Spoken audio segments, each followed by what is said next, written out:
নমস্কার, CNN 24 সান্ধ্যকালীন সংবাদে আপনাদের সবাইকে স্বাগত জানিয়ে সাথে রয়েছে আমি মাম্পি। আসুন দেখে নেওয়া যাক আজকের সংবাদ শিরোনাম। বরখলার অরুণাচল কুমারপাড়ায় একটি ঘরের জলের ট্যাঙ্কি পরিষ্কার করতে গিয়ে 4 জনের করুণ মৃত্যু।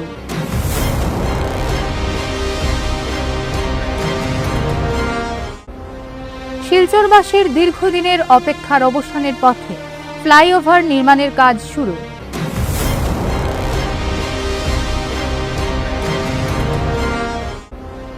বরখলা ঋণের টাকা পরিশোধের পরও পুকুর দখল ও মারধরের অভিযোগ, জেলা প্রশাসন ও মুখ্যমন্ত্রীর হস্তক্ষেপ দাবি।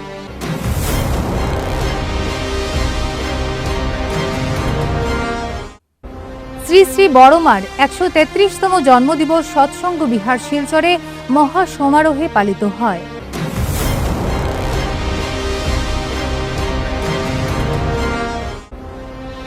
শ্রীভূমিতে সবজির বাজারে অস্বাভাবিক মূল্যবৃদ্ধি, টাস্ক ফোর্সের অভিযান।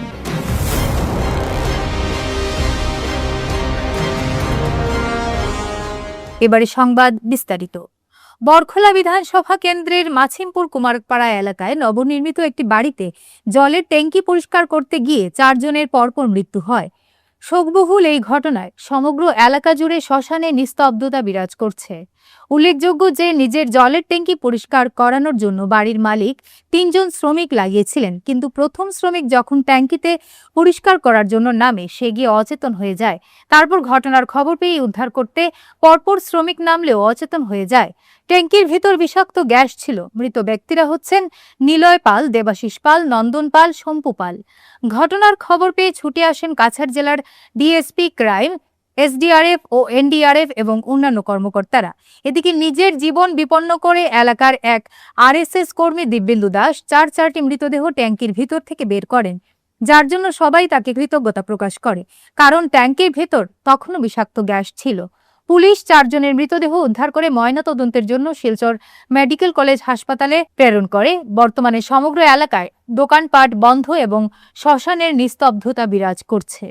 ये जो भी घटना हुआ है बहुत दुखद है, और इसमें किस लिए हुआ, कैसे हुआ और क्यों हुआ है उसके लिए हमारा फॉरेंसिक टीम आ चुका है। वो अभी जांच कर रहा है।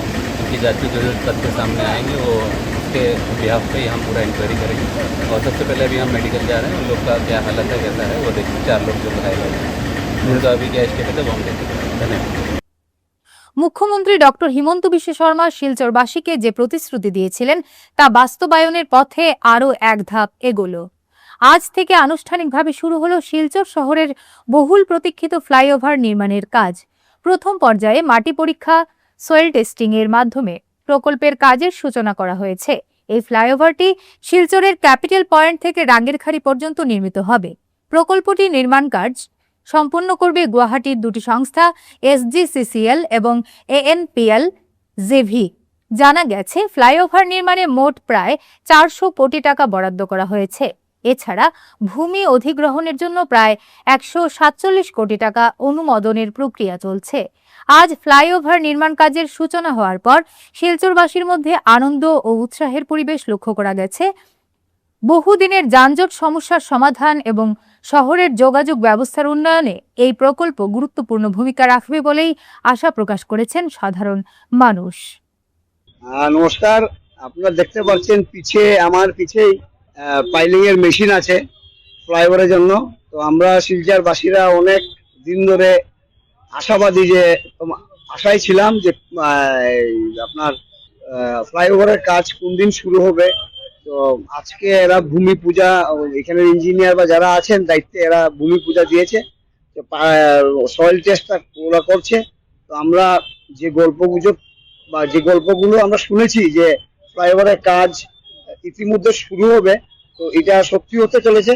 তো আমরা আশাবাদী যে আমাদের যে যারা মন্ত্রীগণ বা যারা নেতা আছে আমাদের শিলচরে যারা আছে বা আসামে যারা আছে, ওরা যেন এই ফ্লাইওভারটা অতি সত্বর শুরু করে আর শিলচরবাসীর আশা পূর্ণ করে।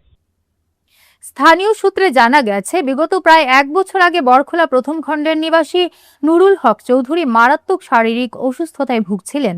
সেই সময় চিকিৎসার খরচের জন্য তিনি স্থানীয় কালু মিয়া চৌধুরীর কাছ থেকে নগদ 30,000 টাকা ঋণ নেন। এই ঋণের বিনিময়ে নুরুল হক নিজের একটি ছোট পুকুর কালু মিয়ার কাছে বন্ধক রেখেছিলেন।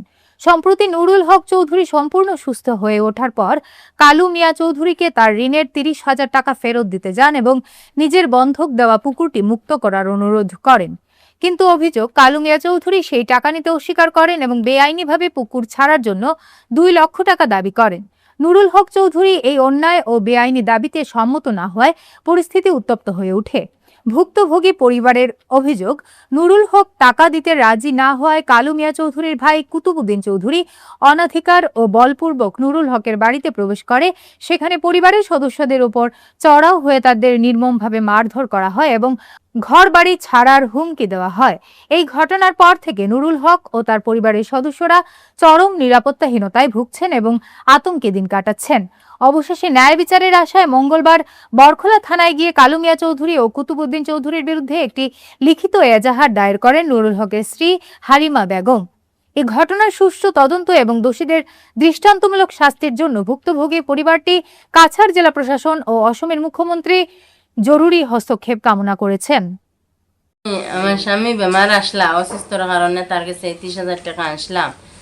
আনিয়া 1 বছর খালুর গাছ থাকি আনছিলাম, খালুর গাছ থাকি আনছিলাম। আনিয়া আমার জামাই বালা করছি, বালা করা সত্ত্বেও হে আমার জামাইয়ের গাছ থাকি বেমানি করিয়া 2 লাখ টাকা লেখাইয়া ও হে তার বাইরে দিয়া আমরা মাইফিট করানি লোয়ার আমার জামাইরে আর আমার ছোট বাচ্চাগুলো লইয়া আমরা ডরের মাইরে ঘর থাকি বারোই না, ডরের মাইরে আমরা ঘর থাকি বারোই না বারোর কারণে হে দিনকু তার গত মঙ্গলবারে তার বাইরে দিয়া ঘর দরজা আমার পাঙ্কানি লাইছে। থানাত গেছি, গিয়া থানার ওসিয়ে আমরা থানার ওসিরে আমরা দেখাইছি, কইছি ওলা বিষয়। এখানে তো কেস দিছি স্যার, কেস দিয়া আমরা অল্প ওখানে চাইয়ার উপযুক্ত ওখান বিচার জেলা শেষ হয় এখন ওলা হইতো। পরমারাধ্যা জগৎজননী শ্রী শ্রী বড়মার 133তম জন্মদিবস শুক্রবার সৎসঙ্গ বিহার শিলচরে বিভিন্ন সাংস্কৃতিক ও ধর্মীয় কর্মসূচির মধ্য দিয়ে মহা সমারোহে পালিত হয়। সকাল প্রাত সমবেত প্রার্থনা ও বিশেষ প্রণামের মধ্য দিয়ে আনুষ্ঠানিকতা শুরু হয় এবং সকাল 8:50 শুভ জন্ম সময় ঘোষণা করা হয়। সকাল 10:30 একক সঙ্গীতাঞ্জলি ও 11টায় মাতৃ সম্মেলন অনুষ্ঠিত হয়।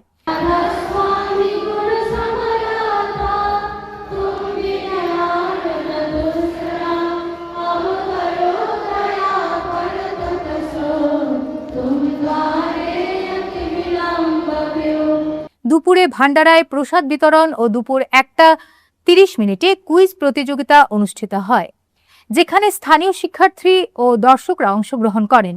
বিকেলে বিভিন্ন সাংস্কৃতিক অনুষ্ঠান ও প্রদর্শনী অনুষ্ঠিত হয় এবং সংগঠন জুড়ে নাম সংকীর্তন ও সৎসঙ্গ পরিচালিত হয়। সমবেত প্রার্থনার মাধ্যমে অনুষ্ঠান সমাপ্ত ঘোষণা করা হয়।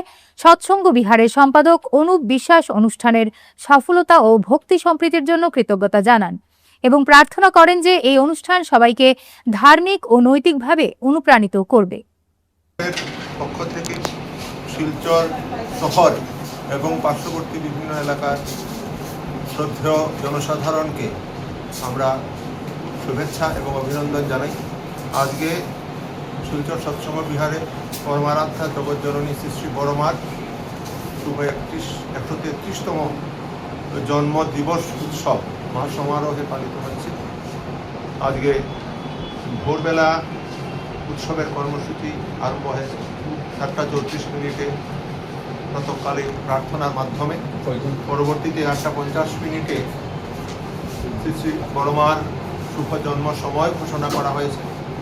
এরপর সঙ্গীতাঞ্জলি হয়েছে 10:30 থেকে 10:30 শ্রী শ্রী ঠাকুর শ্রী শ্রী বড়মা এবং শ্রী শ্রী বড়দার ভোগরাগের আয়োজন আছে। 11টা থেকে মাতৃ সম্মেলন আরম্ভ হয়েছে এবং সেটা বর্তমানে চলছে। ভান্ডারায় প্রসাদ বিতরণ আরম্ভ হবে 12টা থেকে। 1টা থেকে একটি কুইজ প্রতিযোগিতা বা তাৎক্ষণিক, এবারে সেটি আয়োজিত হবে তাৎক্ষণিক বক্তৃতা প্রতিযোগিতা। মায়েরা মূলত অংশগ্রহণ করবেন। শ্রী শ্রী বড়মার জীবন এবং শ্রী শ্রী ঠাকুরের নারী নীতি গ্রন্থের উপর তাৎক্ষণিক বক্তৃতা প্রতিযোগিতার ফরম্যাটে আয়োজিত হবে এখানে। এবং মায়েরা অংশগ্রহণ করবেন। বিভিন্ন সাংস্কৃতিক অনুষ্ঠানের আয়োজন রয়েছে। পরবর্তীতে সন্ধ্যায় সমাবেত প্রার্থনার পর শ্রী ঠাকুরের নাম সংকীর্তন সৎসঙ্গের আয়োজন থাকবে। শিলচর শহরের আপামর জনসাধারণ উৎসবে যোগদান করবেন বলে আমরা আশা করি। আমরা সবাইকে আমন্ত্রণ জানাচ্ছি উৎসব অনুষ্ঠানে যোগদান করে নিজেরা আনন্দ নেবেন এবং উৎসবের আনন্দে ভাগীদার হবেন। শ্রীভূমিতে সবজির বাজারে সবজির অস্বাভাবিক মূল্যবৃদ্ধির বিরুদ্ধে খাদ্য ও বেসামরিক বিভাগ এবং কৃষি বিভাগ একটি যৌথ অভিযান শুরু করেছে। সম্প্রতি সবজির চড়া দামের কারণে শ্রীভূমির মানুষের মধ্যে ব্যাপক উদ্বেগ দেখা দিয়েছে। সবজির মূল্যবৃদ্ধি রোধ করতে দলটি শহরের সান্তা বাজারের পাইকারি ও খুচরা বিক্রেতাদের দোকানে অভিযান চালায়। এক কর্মকর্তা স্বীকার করেছেন যে পাইকারি ও খুচরা বিক্রির মধ্যে দামের একটি বড় ব্যবধান রয়েছে, ফলে ভোক্তারা বেশি দামে কিনতে বাধ্য হচ্ছেন। তাই প্রাথমিকভাবে দোকানদারদের সতর্ক করা হয়েছে এবং প্রতিটি পাইকারি দোকানকে সবজির মূল্য তালিকা টাঙানোর নির্দেশ দেওয়া হয়েছে। আজি আমাৰ ডিষ্ট্ৰিক্ট লেভেল টাস্ক ফ'ৰ্চৰ এগ্ৰিকালচাৰ আৰু ছাপ্লাইৰ লগত জইণ্ট এটা আমি ইনস্পেকশ্যন কৰিলোঁ। ইনস্পেকশ্যনত আমি পাইছোঁ যে কিছু কিছু চব্জিৰ দাম হোলচেল আৰু ৰিটেইলৰ লগত যথেষ্ট ডিফাৰেঞ্চ আছে। এই বস্তুটো আমি তেওঁলোকক ৱাৰ্ণিং দিয়া হৈছে যে দামটো মিনিমাম প্ৰফিট ৰাখি আৰু চবৰে যাতে একে দাম হয়। যিকোনো এটা চব্জি আজি কমন মানুহ এজনে কিনি লৈ গ'লে কোনোবাই ক'ব 50 টকা, কোনোবাই 60 টকা, অবৈধভাৱে কিছু কিছু দামৰ ব্যৱস্থা পোৱা গৈছে, তেওঁলোকে চাৰ্জ কৰে। এইটো বন্ধ কৰাৰ যেনে আজি প্ৰথমবাৰৰ বাবে আমি আহি ৱাৰ্ণিং দি গৈছোঁ চব্জি মাৰ্কেটত। আমি হোলচেল ৰেটটো চালোঁ, হোলচেল ৰেটৰ লগত তেওঁলোকৰ ৰিটেইল ৰেটৰ মাজত যথেষ্ট ডিফাৰেঞ্চ দেখা যায়। হয়, এইটো ৰাইট হেৰি। আমি এতিয়া হোলচেলক তেওঁলোকক অলৰেডি আজি কোৱা হৈছে যে তেওঁলোকে প্ৰাইচটো জনসাধাৰণৰ কাৰণে যাতে দেখা কৰি পাব্লিকৰ কাৰণে ভিজিবল কৰি যাতে এইটো তেওঁলোকে লগায়, যাতে কোনো এজন মানুহে অবৈধভাৱে কোনো ধৰণৰ ৰিটেইলে যাতে বেছি দাম ল'ব নোৱাৰে। আৰু আমাৰ এগ্ৰিকালচাৰ মাৰ্কেটিং অফিচাৰো আছে। প্ৰাইচটোৰ কাৰণে আপুনিও দুই লাইন কৈ দিয়ক। গুমরা পুলিশের এক বিশেষ অভিযানে উদ্ধার হলো বিপুল পরিমাণ মাদকদ্রব্য।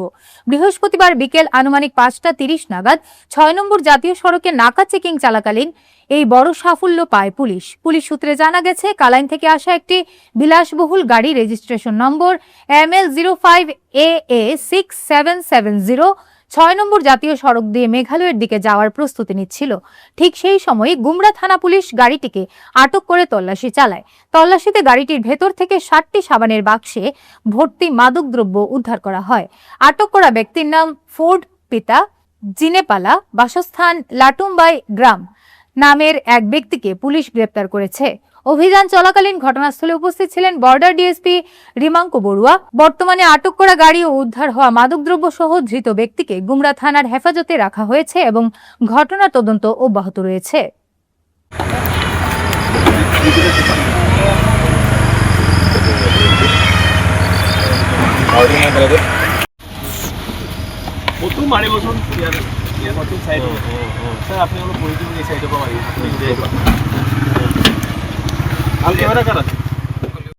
শিলচর শহরের অন্যতম কিন্ডারগার্টেন স্কুল জুনিয়র দিল্লি স্কুলের বার্ষিক অঙ্কন প্রতিযোগিতা আগামী 8ই আগস্ট 2026 ইংরেজি অনুষ্ঠিত হতে চলেছে।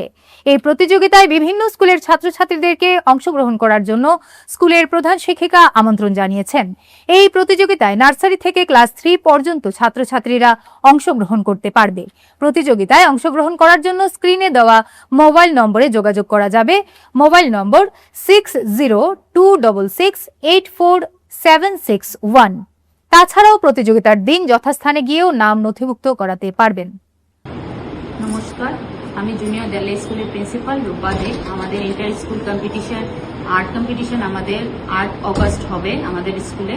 হ্যাঁ, প্রত্যেকটা স্কুলের বাচ্চারাই আমাদের স্কুলে পার্টিসিপেট করে। আপনারা সবাইকে বলা হচ্ছে যে আপনারা সবাই এসে আমাদের এই আর্ট কম্পিটিশনে আসবেন। নমস্কার, আমার নাম নবনীতা দাস, আমি ভাইস প্রিন্সিপাল জুনিয়র দিল্লি স্কুলে। তো ম্যাম এখন বললো যে 8 আগস্ট আমাদের স্কুলে মানে ইন্টার স্কুল ড্রয়িং কম্পিটিশন হতে চলেছে, যেটা আমাদের লাস্ট ইয়ারও হয়েছিল। একটা হিউজ গ্র্যান্ড রেসপন্স আমরা পেয়েছিলাম প্রত্যেকটা স্কুল থেকে। Like Don Bosco, Saint Capitanio, VKV, Holy Cross, সব বাচ্চারা আমাদের স্কুলে এসেছিল। অ্যারাউন্ড 150 পার্টিসিপেন্টস ছিল। তো এত ভালো রেসপন্স পেয়েছি। তো এই ইয়ারও আমরা প্রচুর রিকোয়েস্ট পেয়েছি প্যারেন্টসদের কাছ থেকে যে ম্যাম জুনিয়র দিল্লি স্কুলে আবার কবে আপনারা ড্রয়িং কম্পিটিশন অর্গানাইজ করবে। তো আমরা এটা মানে ডেটটা আজকে আমরা বলে দিচ্ছি, রিলিজ করছি ডেটটা, যে 8th of August, that is next week, আমাদের স্যাটারডে ইভিনিংয়ে আমাদের স্কুলেই, আমাদের স্কুল প্রেমিসেসেই হবে ফ্রম 5 PM। তো এনরোলমেন্ট আমাদের স্কুলেই করা হবে।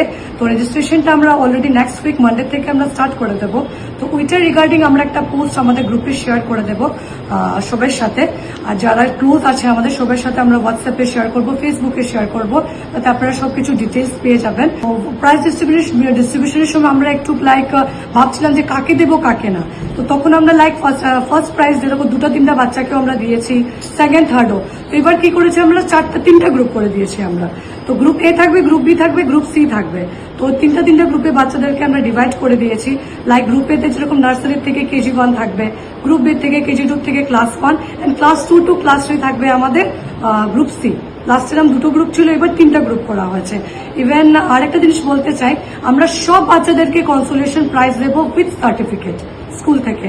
আমরা সব বাচ্চাদেরকে আমরা মোটিভেট করি সো দ্যাট ইন ফিউচার ওরা যখন ড্রয়িং কম্পিটিশনে আসে ওরা পার্টিসিপেট করে। তো আমি সবাইকে অনুরোধ করছি যে আপনারা বাচ্চাদেরকে মানে মোটিভেট করবেন যে জুনিয়র দিল্লি স্কুলে এসে 8th of August কম্পিটিশনটা যেন ওরা পার্টিসিপেট করে। অনেক অনেক ধন্যবাদ। অ্যান্ড আমি বলতে চাই যে কন্ট্যাক্ট নাম্বার আমাদের স্ক্রিনে শেয়ার করা হবে, ওইটাতে আপনারা কন্ট্যাক্ট করে বাচ্চা কোন স্কুলে পড়ছে ওইটা নামটা আপনারা রেজিস্টার এনরোলমেন্ট করাতে পারবেন। অ্যান্ড যারা আসতে পারছেন না, যারা দূরের আছে, সবসময় মোস্টলি প্যারেন্টসরা এখন ওয়ার্কিং থাকে, তো বাচ্চাকে ড্রপ করে আসাটা একটু টাফ হয়ে যায়। তো আপনারা কি করবেন, 8th of August যেদিন কম্পিটিশন থাকবে ওই দিন এসেও আপনারা আপনার বাচ্চাদেরকে এনরোলমেন্ট করাতে পারবেন। তো বাচ্চার সাথে প্যারেন্ট গার্ডিয়ান্স যেই আসবে কাইন্ডলি আমি বলে দেবো যে প্লিজ আপনারা বাচ্চাদের আই কার্ডটা পরিয়ে পাঠাবেন। তো যখন আপনারা রেজিস্ট্রেশন করবেন আমাদের অফিস কোঅর্ডিনেটরস থাকবে, তো বাচ্চাদের আই কার্ড থেকে আমরা নাম, কন্ট্যাক্ট ডিটেলস, প্যারেন্টসের আর বাচ্চার স্কুলের নেম আমরা সবকিছু লিখে রাখবো। ধন্যবাদ। আজকের মতো সংবাদ এ পর্যন্তই। ধন্যবাদ।